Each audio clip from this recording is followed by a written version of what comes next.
तर तुमचं सर्वांचं यूट्यूब चॅनलवर खूप मनापासून स्वागत करते. आणि जवळपास मी ना खूपच काय म्हणते त्याला, काय म्हणता येईल, खूपच आळशी झाले ना. मी शॉर्ट व्यवस्थित पोस्ट करते ना, लॉंग व्यवस्थित करते. म्हणजे मला ना मुळात म्हणजे ना खूपच कंटाळा आला होता. आणि मी ॲट द टाईम काय व्हायचं माहिती का, घरातील कामं, बाबूला सांभाळणं आणि व्हिडिओ शूट करायची तरी मी, पण एडिट करणं, ती व्हॉइस ओव्हर करणं, ती मला खूप डिफिकल्ट जायचं. मग त्यामुळे माझं असंच व्हायचं, कधी यायचे कधी नाही यायचे. बट आता म्हटलं नको, आता मला रेग्युलर करायचे, तेव्हा माझं चॅनल पुढे ग्रोथ करणार. आणि यामुळे ना माझं ग्रोथ खूप स्टॉप होते. तर असं झालं आहे. तर चला आता इथून पुढे मी लॉंग व्हिडिओ पण शक्यतो आठवड्यातून 2 टाकण्याचा प्रयत्न करणार आहे. आणि शॉर्ट समजा डेली किंवा मग 1-2 दिवसाआड असे काहीतरी. तर तुम्ही अजून पण माझ्या चॅनलला सबस्क्राईब केलं नसेल तर नक्कीच करून घ्या. तर हेच काही कारणं होती ज्यामुळे मी ब्लॉगिंग बंद केली होती.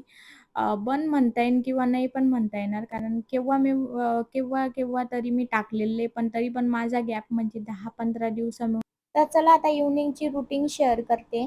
तर आज मी थोडेसे मसाले काढून ठेवले, म्हणजेच की धनेपूड आणि खोबऱ्याची पूड. आता दोन्ही पण मी भाजून घेतलं होतं आणि मग मिक्सरला बारीक करून भरणीत भरून ठेवलं. जेव्हा पण मला मसाल्याची भाजी करायची असते ना, तेव्हा मला खूप इझी जातं. त्यामुळे मी 15 दिवसाची तरी पूड काढून ठेवते. त्यानंतर बघा, बाबूची ती काही मस्ती चालली होती आणि आज चिकन बनवणं होतं, म्हणून त्याचंसुद्धा मी प्रिपरेशन करून ठेवलं. आणि त्यानंतर आम्ही गेलो आपल्या बाजारला, थोडंसं काही सामान घ्यायचं होतं. मग ते सामान घेतलं आणि लगेच घरी आलो.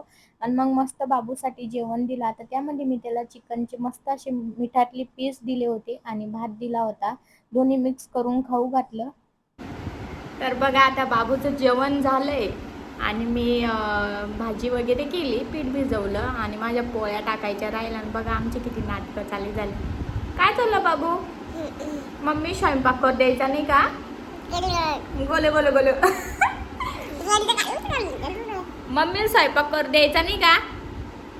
आ, तुला घेऊन बस आणि मम्मी, तर स्वयंपाक कोण करणार? तू खेळ ना, खेळ ना तू,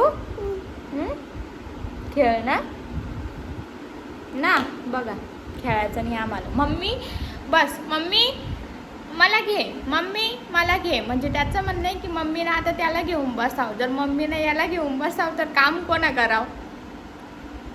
कोणा करावं रे काम? हाप. त्याचं सांगते ना मी, त्याला सगळं समजतं, फक्त त्याला जास्त बोलता येत नाही. आता त्याला वाटलं मम्मी आपलं सांगते, त्याला जरा असं काही स्पष्टीकरण द्यायला लागलं ना आपण, मग हाप हाप करणार. अजून एक सांगते तुम्हाला, हे इडली पात्र अक्षरशः माहिती काही दिवसातून मी 5-6 वेळेस उचलून ठेवते आणि 5-6 वेळेस बाबूंना हे आणून ठेवतो. आणि विशेष म्हणजे ती एक गोष्ट बघा, आता हे बघा, पूर्ण काठांनी ना याने ना आदळू ना हे चप्पून सुद्धा ठेवलंय. आता हे काय होतंय माहिती का, ते भांड्यात सुद्धा व्यवस्थित बसत नाहीये. असं याने माझं इडली पात्र, जे की मी लग्नात घेतलं होतं, अशा साईडनं ते व्यवस्थित दिसणार. हे बघा किती. इथे माझी भाजी झालेली आहे आणि आज संडे असल्यामुळं ना चिकनचा प्लॅन आहे. तर मस्त असं रस्सा केला आहे मी. आणि इथे बघा राईस वगैरे करून ठेवला. आणि DMart म्हणून थोडंसं सामान आणलं होतं, तर हे लावायचं सुद्धा राहिलं माझं.